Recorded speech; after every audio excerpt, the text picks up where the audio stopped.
Hello दोस्तों, नमस्कार। मेरा नाम हमान सिंह। आप देख रहे हैं UP online coaching. UP online coaching के इस वीडियो में हम देखेंगे एक समाज के बारे में। समाज के बारे में हम जानेंगे। एक ऐसा समाज हमारे बीच ही रहता है, आप लोगों को पता होगा, जिसका नाम है चौरसिया समाज।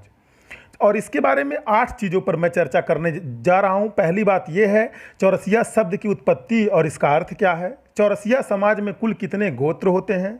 चौरसिया समाज के इष्ट देव कौन है। चौरसिया समाज का सबसे बड़ा पर्व कौन सा है। चौरसिया समाज के आदि कुल गुरु कौन से हैं। चौरसिया वंश को नाग वंश क्यों कहा जाता है। चौरसिया समाज का प्रमुख व्यवसाय क्या है। तो इन सब बातों को अच्छे से जानने के लिए आप बने रहिए हमारे साथ। सबसे पहले हम देखते हैं चौरसिया शब्द की उत्पत्ति कैसे हुई और इसका अर्थ क्या है। दोस्तों, प्रत्येक माह में 2 पक्ष होते हैं, एक कृष्ण पक्ष होता है, एक शुक्ल पक्ष होता है। और प्रत्येक माह में 2 बार पंचमी आती है। प्रथमा भी 2 बार आती है, द्वितीया भी 2 बार आती है। तो नाग पंचमी का त्यौहार हम मनाते हैं शुक्ल पक्ष के पंचमी को। नाग पंचमी का त्यौहार मनाया जाता है और इसका सीधा संबंध दोस्तों चौरसिया समुदाय से है, जो ओबीसी अदर बैकवर्ड क्लासेस के अंतर्गत आते हैं। श्रावण मास में आने वाली नाग पंचमी को चौरसिया दिवस के रूप में पूरे भारतवर्ष में हर्षोल्लास के साथ मनाया जाता है। अब चौरसिया शब्द की उत्पत्ति हम देखते हैं दोस्तों। चौरसिया शब्द की उत्पत्ति संस्कृत का एक शब्द है जिसका नाम है चतुर्शीति। चौरसिया शब्द की उत्पत्ति संस्कृत के एक शब्द चतुर्शीति से हुई है, जिसका शाब्दिक अर्थ 84 होता है। इंग्लिश में कहा जाए तो 84, अर्थात चौरसिया समाज 84 गोत्र से मिलकर बना है। और 84 गोत्रों से मिलकर बना एक जातीय समूह है। वास्तविकता में चौरसिया तंबोली समाज की एक उपजाति है, अर्थात मूल रूप से जो चौरसिया की जाति है वो जाति तंबोली है और तंबोली की ही उपजाति चौरसिया है। तंबोली शब्द संस्कृत की उत्पत्ति है और संस्कृत में इसका मतलब होता है तांबुल। तांबुल से तंबोली की उत्पत्ति हुई है और जिसका अर्थ होता है पान, अर्थात तांबुल मतलब होता है पान। चौरसिया समाज के लोगों द्वारा नाग देवता को अपना कुल देवता माना जाता है। अब कुल देवता नाग देवता को ही क्यों माना जाता है, इसके लिए आप बने रहिए हमारे साथ। तथा चौरसिया समाज के लोगों को नागवंशी भी कहा जाता है। नाग पंचमी के दिन चौरसिया समाज द्वारा ही नाग देवता की पूजा करना प्रारंभ किया गया था सबसे पहले। तत्पश्चात संपूर्ण भारत में नाग पंचमी पर नागदेव की पूजा की जाने लगी। नागदेव द्वारा चूहों से नागबेल, जिस पर पान उगता है, की रक्षा की जाती है। नाग देवता द्वारा चूहों से नागबेल की रक्षा की जाती है। नागबेल क्या है? नागबेल पर पान उगता है। चूहे नागबेल को खाकर नष्ट कर देते हैं। इस नागबेल से ही समाज के लोगों को रोजगार मिलता है। पान का व्यवसाय चौरसिया समाज के लोगों का मुख्य व्यवसाय है दोस्तों। इस हेतु समाज के लोगों ने अपने आराध्य देव और रोजगार रक्षक अर्थात नागदेव को श्रावण मास की पंचमी को पूजना प्रारंभ कर दिया और नाग पंचमी का त्यौहार इस समाज के द्वारा विशेष रूप से मनाया जाता है। नाग पंचमी के त्यौहार को पूरे भारतवर्ष में भिन्न भिन्न क्षेत्रों में भिन्न भिन्न प्रकार से बड़े हर्षोल्लास से मनाया जाता है। चौरसिया समाज के लोगों का मुख्य व्यवसाय पान की खेती होता है दोस्तों। पान की खेती करना होता है। भारतवर्ष के विभिन्न क्षेत्रों में पान से संबंधित व्यापार व्यवसाय चौरसिया समाज के लोगों द्वारा किया जाता है। संपूर्ण भारत के विभिन्न क्षेत्रों में चौरसिया समाज के लोगों द्वारा पान पहुंचाया जाता है। चौरसिया समाज मुख्य रूप से उत्तर भारत के उत्तर प्रदेश, राजस्थान, बिहार, मध्य प्रदेश, छत्तीसगढ़ में रहते हैं। छत्तीसगढ़ में रहते हैं। चौरसिया समाज के अभी मैंने आपको बताया कुल 84 गोत्रों से मिलकर बना है चौरसिया समाज। तो चौरसिया समाज के 84 गोत्रों में से कुछ गोत्रों का नाम मैं आपको बतला रहा हूँ, जैसे राजधीर, रसेला, भगत, चौरसी, कश्यप। कुछ लोग अपने नाम के सामने लिखते हैं कश्यप, जैसे मानसिंह कश्यप, अरुण कश्यप। कुछ लोग भारद्वाज लिखते हैं, कुछ लोग ऋषि लिखते हैं, ब्रह्मचारी, शांडिल्य, मोदी, चौधरी, भाटिया, शर्मा, गौहर, बरई भी ज़्यादा लोग लिखते हैं, तंबोली, राई, नाग, मुंशी, बारी, राउत, रमेला, गोरेला, कटारिया, बंदी छोड़, महोबिया, मंजूरिया, धेनु, वृंदावन का खम्भ, धानक, समान, बंधरैला, झगड़ैला इत्यादि इनका गोत्र है। कुल 84 का नाम मैं नहीं लेने जा रहा हूँ। इनमें से कुछ का नाम, एक नाम छूट गया मुझसे, जायसवाल नाम गोत्र भी कुछ लोग उपयोग में लाते हैं। अब प्रश्न उठता है, नाग देवता क्यों हैं चौरसिया समाज के इष्ट देव, अर्थात चौरसिया समाज के लोग नाग देवता की ही पूजा क्यों करते हैं। पूर्व में चौरसिया समाज का एकमात्र रोजगार था दोस्तों पान बरेजा। सबसे पहले चौरसिया समाज का एकमात्र रोजगार था पान बरेजा, जिसमें पान बरेजा क्या है, जिसमें पान उगाकर वे अपनी रोजी रोटी चलाते थे। लेकिन पान के बरेजों में जहाँ पे पान लगती थी, पान की बेल को चूहों द्वारा काफ़ी नुकसान पहुंचाया जाता था। चूहे नाग बेल को खा करके नष्ट कर देते थे। अब जिस चीज़ पर पान उग रहा है उसी को अगर चूहे नष्ट कर देंगे तब वो पान तो उगेगा ही नहीं। इस तरीके से तब नाग देव द्वारा चूहों से नाग बेल जिस पर पान उगता है की रक्षा की जाती है।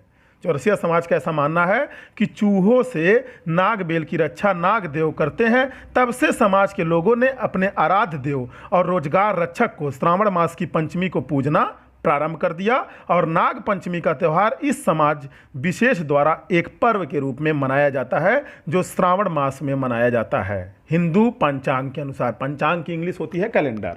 नाग पंचमी के त्यौहार को पूरे भारतवर्ष में काफ़ी हर्षोल्लास के थ्रू मनाया जाता है।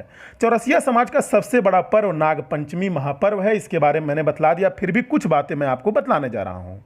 श्रावण मास की शुक्ल पंचमी को देखिए, प्रत्येक माह में 2 पक्ष होता है, एक शुक्ल पक्ष होता है, एक कृष्ण पक्ष होता है। कृष्ण पक्ष में भी पंचमी होती है, शुक्ल पक्ष में भी पंचमी होती है। तो जो श्रावण मास की शुक्ल पंचमी होती है, इसी दिन नाग पंचमी का महापर्व परंपरागत श्रद्धा एवं विश्वास के साथ मनाया जाता है। यह पर्व चौरसिया समाज के लिए सबसे बड़ा पर्व होता है, क्योंकि इस पर्व के साथ ही उनकी जीवन चर्या तय होती है। जो पान की खेती कर रहे हैं, इस दिन नाग को देवता के रूप में पूजा आता है। नाग को हल्दी, कंकु, दूध, लावा और खीर चढ़ाई जाती है। इस दिन नागों के दर्शन भी शुभ माने जाते हैं। धार्मिक ग्रंथों में देवाधिदेव महादेव गले का अलंकरण बनाते हैं, तो भगवान विष्णु के लिए वो सया भी बनाते हैं। धार्मिक ग्रंथों में आपने देखा कि शिव जी की सुंदरता नाग देवता के द्वारा ही बढ़ाई जाती है और भगवान विष्णु जी भी नाग देवता को ही अपना सया मतलब बिस्तर समझकर उस पर आराम करते हैं। इस दिन देवताओं के जो प्रथम देव माने गए हैं दोस्तों, वो गणेश देव माने गए हैं, ने नाग को यज्ञोपवीत के रूप में धारण किया था। इसे और धारण करते भी हैं। इसी दिन शिव मंदिरों, घरों में विशेष साफ सफाई सज्जा की जाती है। घरों में व्यंजन पकवान बनाए जाते हैं। कृषि व पर्यावरण के लिए उपयोगी है नाग देवता। कैसे? नाग पंचमी पर खेती के औजारों का पूजन करने का भी प्रचलन है। इस प्रकार कृषि व पर्यावरण के लिए भी उपयोगी हुए। इस दिन चौरसिया समाज के पान उत्पादक बरेज में जाकर नाग बेल की पूजा आराधना करते हैं और अत्यधिक पान की खेती होने की मांग अपने देवता से करते हैं। नाग पंचमी के दिन कुंवारी लड़के तालाबों के किनारे गुड़ियाँ व चने लेकर जाते हैं। इनके पीछे बेर का डंडा लेकर लड़के जाते हैं। लड़कियां गुड़िये को पानी से भरे तालाब में फेंकती हैं और लड़के इसे बेर के डंडे से पीटते हैं। गुड़िया पीटने वाले लड़के को चना बांटा जाता है। इस तरह लड़कियां चना बांट लड़कों को मजबूत व बलिष्ठ बनने के लिए प्रेरित करती हैं। ऐसी प्रथा सबसे पहले चौरसिया समाज में आई थी। परंपरा में शामिल यह क्रिया वर्षों से चलती आ रही है। आज भी कहीं कहीं लोग इस परंपरा को निभाते चले आ रहे हैं। गाँव में नाग पंचमी के दिन कुछ खेल प्रतियोगिताएं भी आयोजित की जाती हैं। लोग नाग देवता की पूजा के लिए बने लजीज व्यंजनों का आनंद भी लेते हैं, अर्थात अच्छा खासा पकवान। जैसे होली दिवाली को लोग अच्छा खासा पकवान बनाते हैं, उसी प्रकार से नाग पंचमी को भी अच्छा खासा पकवान बनाते हैं।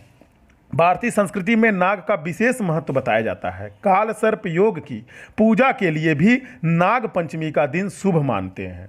नाग पंचमी पर चौरसिया समाज के लोग शोभा यात्रा निकालते हैं। ध्यान दीजिएगा, शोभा यात्रा में नाग देवता और नाग बेल माता की प्रतिमाओं की झांकी निकालते हैं। नाग बेल माता की भी झांकी निकालते हैं और नाग देवता की भी झांकी निकालते हैं। भारतीय संस्कृति में नागों को देवता के समान माना गया है। पूर्ण श्रद्धा से इनका पूजन आदि किया जाता है। ऐसी मान्यता है कि हमारी धरती शेष नाग के फन पर टिकी हुई है, इसलिए भी हम धार्मिक रूप में नागों की पूजा करते हैं। नाग पंचमी पर सर्प की जगह शिव की नाग पंचमी पर सांप की जगह शिव की पूजा की जाती है। नाग देवता के तस्वीर की भी पूजा की जाती है। मोम या प्लास्टिक के बने नाग देवता की पूजा भी हो सकती है। वैज्ञानिक और जीवन चक्र के रूप में देखा जाए तो सांप धरती पर जैविक क्रम में महत्वपूर्ण भूमिका निभाते हैं। अब जैविक क्रम क्या होता है, ये विज्ञान का विषय यहाँ नहीं बताएंगे। सांप प्रकृति का अनुपम उपहार हैं, ये तो आपको पता होगा। सर्प प्राकृतिक जीव हैं। अन्न के दुश्मन व पानों के दुश्मन चूहों की 80% आबादी को सांप नियंत्रित करते हैं।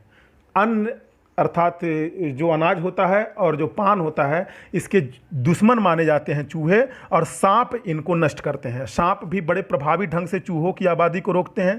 विषधर होने के बाद भी नाग देवता को दूध पिलाते हैं लोग। कीड़े मकोड़े खाने वाली प्राणी को सपेरे बलपूर्वक दूध खीर खिलाते हैं, जो ठीक नहीं है।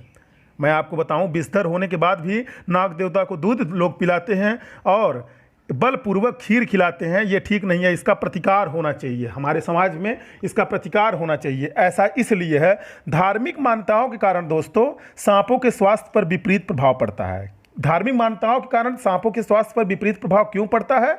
क्योंकि देश में प्रतिवर्ष नाग पंचमी पर लाखों सांप दूध पिलाने व पूजन में युक्त सामग्रियों के संक्रमण से मर जाते हैं। लाखों सांप जो होते हैं वो संक्रमण से मर जाते हैं। किनके संक्रमण से? जो पूजन सामग्रियों का संक्रमण होता है उनसे। सपेरों द्वारा सांपों के विषदंतों व विषग्रंथियों को अमानवीय व क्रूर तरीके से निकालने से सांप के मुख में घाव व सेप्टिक हो जाता है, मुंह का आंतरिक हिस्सा क्षतिग्रस्त हो जाता है। तो मैं निवेदन करूंगा कि आप लोग इस प्रकार की किसी भी गतिविधि में शामिल ना रहें। अब पान क्या है? पान एक प्रकार का अमृत वेल है। ऐसा क्यों है मैं आपको बतलाता हूं। क्योंकि इनकी उत्पत्ति देवासुर, देवासुर मतलब देव मीन्स देव और असुर मीन्स राक्षस। देव और असुर के बीच में अर्थात देवता और राक्षसों के बीच में जब संग्राम हुआ था, संग्राम के पूर्व समुद्र में देवताओं और दानवों के बीच अमृत मंथन के पश्चात हुआ। पान अमृत बेल इसलिए है क्योंकि अमृत बेल की उत्पत्ति समुद्र मंथन के पश्चात हुआ था। अमृत निकलने के पश्चात देवताओं और राक्षसों में पहले अमृत पीने को लेकर झगड़ा हुआ। यह धार्मिक मान्यता है दोस्तों। अमृत के लिए छीना झपटी हुई। इसी बीच थोड़ा अमृत लार के रूप में वासुकी नाग, जो शेष नाग के छोटे भाई हैं और कश्यप के पुत्र, वासुकी नाग के फन पर गिरा। अब ये वासुकी नाग कौन से हैं? वासुकी नाग को रस्सी बना करके समुद्र मंथन किया गया था, जो नाग बेल कहलाया। यही वास्तविक नाग बेल पान है, जो पाताल लोक से नाग लोक लाया गया था। कौन लाया था? पान वही है जो धरती पर आया। नागलोक से पाताल लोक से पहले नागलोक में गया, फिर नागलोक से धरती पर आया। धरती पर पान लाने वाले चौरसिया कुल वंशज ऋषि चौरसी महाराज, चौरसिया समाज के जो कुल वंशज हैं, उन जो चौरसिया समाज के लोग जिस ऋषि के वंशज हैं उनका नाम है चौरसी महाराज। क्यों है अभी मैं बतलाऊंगा। चौरसिया समाज के आदि कुलगुरु इन्हें कहा जाता है, चौरसिया समाज के कुलगुरु वंशज को। तो पान को नागलोक से धरती पर कौन लाया? चौरसी महाराज के पोते, इनका नाम था चौरासी मुनि। उन्होंने नागराज की कन्या, जिसके अंगुली के पोर पर पान की बेल थी, उससे विवाह कर धरती पर पान का बेल तैयार किया था, जिससे भगवान विष्णु के विश्वजीत यज्ञ और महाभारत कालीन यज्ञ में पूजन का पहला भाग पान के रूप में बना। पहले पान, फिर फूल, फिर मेवा आदि का प्रचलन प्रारंभ हुआ। यह पान सनातन काल से चौरसिया के वंशजों द्वारा आज भी उत्पादन किया जा रहा है। वस्तुतः नाग पंचमी और पान की पूजा अनवरत है। अनवरत है मतलब कभी मिटने वाली नहीं है। नाग पंचमी को चौरसिया समुदाय चौरसिया दिवस के रूप में भी मनाते हैं, क्योंकि नाग पंचमी तिथि को ही 84 मुनि नागलोक से नाग कन्या को विवाह कर धरती पर पान लेकर आए थे। अभी भी बहुत से चौरसिया लोग अपने नाम के आगे नागवंशी जोड़ते हैं, इसीलिए दोस्तों चौरसिया को नागवंशी भी कहा जाता है। क्यों नागवंशी कहा जाता है? क्योंकि चौरसी महाराज के पोते थे 84 मुनि। 84 मुनि, और 84 मुनि ने शादी की थी नाग की कन्या के साथ, तो इसीलिए जो चौरसिया के लोग हुए वो नागवंशी भी कहे जाते हैं। अब महर्षि चौरसी अलग हैं, 84 महाराज अलग हैं। 84 महाराज चौरसी महाराज के पोते थे। महर्षि चौरसी महाराज क्यों हैं? चौरसिया समाज के आदि कुलगुरु। चौरसिया समाज के लोग दोस्तों महर्षि चौरसी जी महाराज को अपने कुलगुरु मानते हैं। इष्ट देवता नाग देवता को मानते हैं, कुलगुरु चौरसी महाराज को मानते हैं। क्यों मानते हैं? इसके पीछे भी एक धार्मिक कारण है। हमारे पुराणों में उपनिषदों में, वेदों में ऐसी कुछ कहानियां हैं, उसके बारे में हम कुछ बतलाने जा रहे हैं। आज चौरसी महाराज कौन थे? चौरसी महाराज ने अपने तपोबल से एक बार ब्रह्मा जी को भी निरुत्तर कर दिया था। दोस्तों, सभी चौरसिया जाति के लोग आदि कुल गुरु महर्षि चौरसी के संतान या वंशज हैं। ये अपने ध्यान में बैठा लीजिए, बिल्कुल प्रमाणिक बात है। भारतीय कुल परंपरा में हर वर्ग का, जाति का अपना इतिहास रहा है, जो किसी न किसी ऋषि मुनि महर्षि के गोत्र से जुड़ा हुआ है। इतिहास किसी न किसी ऋषि मुनि महर्षि के गोत्र से जुड़ा हुआ है। सभी जाति के लोग अपने अपने कुल गोत्र के गौरवशाली परंपरा से जुड़े रहकर अपने आप को सौभाग्यशाली व धन्य समझते हैं तथा उससे अभिभूत भी होते हैं। चौरसिया वंश का इतिहास महर्षि चौरसी जी महाराज के नाम से जुड़ा हुआ है। ये महर्षि गौतम, महर्षि भारद्वाज, महर्षि सांडिल्य जैसे ऋषि मुनियों के समकालीन थे। मतलब उन्हीं के समय में महर्षि चौरसी महाराज भी पैदा हुए थे, जिस समय महर्षि भारद्वाज, महर्षि गौतम, महर्षि सांडिल्य आदि पैदा हुए थे। एवं ज्ञान, विज्ञान एवं आध्यात्मिक क्षेत्रों में उनका अद्वितीय प्रभाव हासिल था। प्राचीन काल की बात है। सृष्टि के आदि में एक होता है आदि, एक होता है अंत। आदि मतलब होता है प्रारंभ। सृष्टि के प्रारंभ में धरती पर जीवकोपार्जन के लिए सभी जीवों में काफ़ी लड़ाई झगड़ा व द्वंद्व की स्थिति बनी हुई थी। जीवन जीने के लिए प्राणियों के बीच आपस में काफ़ी कोहराम मचा हुआ था। प्रभुत्वशाली प्राणी जबरन दूसरों के जीवकोपार्जन को छीन लेते थे। आपस में लोग खाने पीने के लिए दोस्तों झगड़ा किया करते थे, क्योंकि तब सृष्टि में कोई ऐसी व्यवस्था नहीं थी जिससे वर्गीय आधार पर जीवकोपार्जन साधन उपलब्ध हो सके। अब सभी वर्ग के आदि कुल गोत्र के ऋषि मुनि व महर्षि इकट्ठा होकर आपस में विचार विमर्श करने लगे कि इससे तो सभी प्राणियों के जीवन पर संकट के बादल मंडराने लगेंगे। अगर एक दूसरे को लोग मारने काटने लगेंगे तो संकट के बादल तो मंडराने ही लगेंगे। अंततः आपस में ऋषि मुनियों ने यह तय किया कि वे सभी इकट्ठा होकर ब्रह्मा जी के पास जाएंगे और समाधान की मांग करेंगे। एक नियत समय निर्धारित कर सभी वर्गों के कुल गोत्र के ऋषि मुनि व महर्षि ब्रह्मा जी के पास पहुँचे और अपनी व्यथा बताई।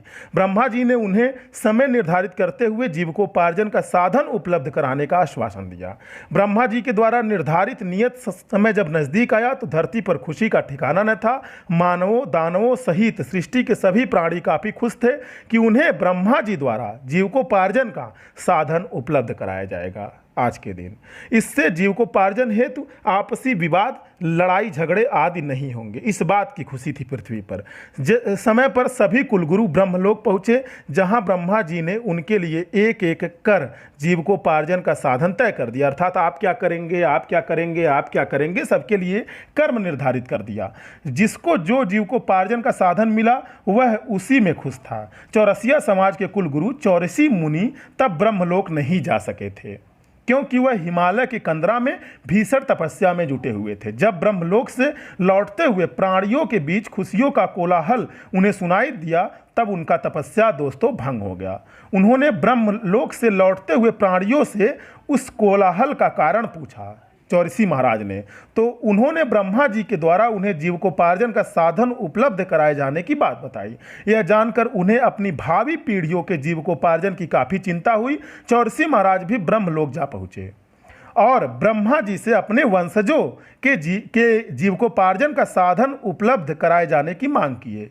ब्रह्मा जी बोले, मैंने तो सृष्टि के सभी प्राणियों, जीव जंतुओं के लिए जीवकोपार्जन का साधन उपलब्ध करा दिया है। अब मेरे पास आपके लिए जीवकोपार्जन का कोई साधन नहीं बचा है। मैं बेबस हूँ।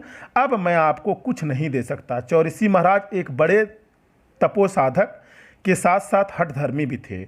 उन्होंने ब्रह्मा जी से कहा, यदि आप हमारे वंशजों के लिए जीवकोपार्जन का कोई साधन उपलब्ध नहीं कराएंगे तो हमारे वंशज का सत्यानाश हो जाएगा। वैसे हम अपने वंशजों को मरते नहीं देख सकते। आप हमारे वंशज के लिए कुछ नहीं करेंगे तो मैं आपके द्वारा बनाई गई सृष्टि का नष्ट कर दूंगा अपने तपोबल से। ब्रह्मा जी चौरसी महाराज के प्रभाव को जानते थे। वे बड़े असमंजस में पड़ गए। उन्हें समझ में नहीं आ रहा था कि उनके वंशजों के लिए क्या साधन उपलब्ध कराया जाए। अंततः ब्रह्मा जी ने चौरसी महाराज से कहा कि इसके लिए मुझे कुछ समय दीजिए, ताकि मैं आपके वंशजों के लिए जीवकोपार्जन का प्रबंध कर सकूं। ब्रह्मा जी ने सभी देवताओं को अपने लोक में बुलाकर पूछा कि अब सृष्टि में कोई ऐसा साधन बचा है जो चौरसी महाराज जी को दिया जा सके। देवताओं ने कहा कि अब संभवतः सृष्टि में उनके जीविकोपार्जन के लिए कोई साधन नहीं बचा है। तब किसी ने ब्रह्मा जी को बताया कि समुद्र मंथन से निकले अमृत के लार से नाग बेली बनी है, वह नाग लोक में सुरक्षित रखी गई है। वो यही नागबेली है जिसे महर्षि चौरसी के, अभी भी मैंने आपको बताया कि पोते 84 मुनि ने नाग कन्या से विवाह करके पृथ्वी पर लाया था, सुरक्षित रखी है। वह अभी तक किसी का जीविकोपार्जन का साधन नहीं बन पाई है। बस ब्रह्मा जी को उनके लिए जीविकोपार्जन का साधन पसंद आ गया। ब्रह्मा जी ने कहा, आपके वंशजों के लिए नागबेली पान जीविकोपार्जन का साधन उपलब्ध कराया जा रहा है, लेकिन नागबेली पान जो नागलोक में सुरक्षित है उसे आपको आपके वंशजों के लिए लाना होगा। इस प्रकार चौरसी महाराज अपने वंशजों के लिए नागबेली पान को जीविकोपार्जन का अधिकार प्राप्त कर ब्रह्मलोक से लौट आए पृथ्वी पर। बताते हैं कि इन्हीं के वंशज 84 मुनि, इन्हीं के वंशज अर्थात इन्हीं के पोते, अभी मैंने आपको बताया, इन्हीं के पोते 84 मुनि ने नागलोक से पान का बेल प्राप्त किया था। कैसे किया था? नाग कन्या से शादी की थी, और क्योंकि वहाँ के जो राजा थे नागलोक के, उन्होंने ये शर्त रखी थी कि नाग कन्या से आपको शादी करनी पड़ेगी, तभी हम नाग बेल का पान आपको देंगे। तो नाग कन्या से शादी करके 84 मुनि पृथ्वी पर अपने वंशजों के जीविकोपार्जन के लिए नाग बेल का पान लेकर आए थे। तब से चौरसिया जाति के लोग पान की खेती करते आ रहे हैं। नागलोक से धरती पर पान कैसे आया, इसका इतिहास आपने देख लिया दोस्तों। और अगले वीडियो में हम बताएंगे नागों की उत्पत्ति कैसे हुई, चौरसिया समाज की जनसंख्या कितनी है, उत्तर प्रदेश में कितनी है, पूरे भारत में कितनी है, इनका विकास के पांचों पक्षों में कितना विकास हुआ है। पांचों पक्षों का मतलब मेरा ये है, राजनीतिक विकास इनका कितना हुआ है, इनका सामाजिक विकास कितना हुआ है, इनका मानसिक विकास कितना हुआ है, इनका नैतिक विकास कितना हुआ है, इनका सांवेगिक विकास कितना हुआ है, और इनका शारीरिक विकास कैसा हुआ है। इसकी चर्चा दोस्तों हम अगले वीडियो में करेंगे। अगर वीडियो आपको पसंद आया होगा, वीडियो को लाइक कर दीजिएगा, चैनल को सब्सक्राइब कर दीजिएगा, बेल आइकन भी दबा दीजिएगा, ताकि इस तरीके के अनूठे वीडियो मैं आपके लिए प्रस्तुत करता रहूं। Thanks for watching.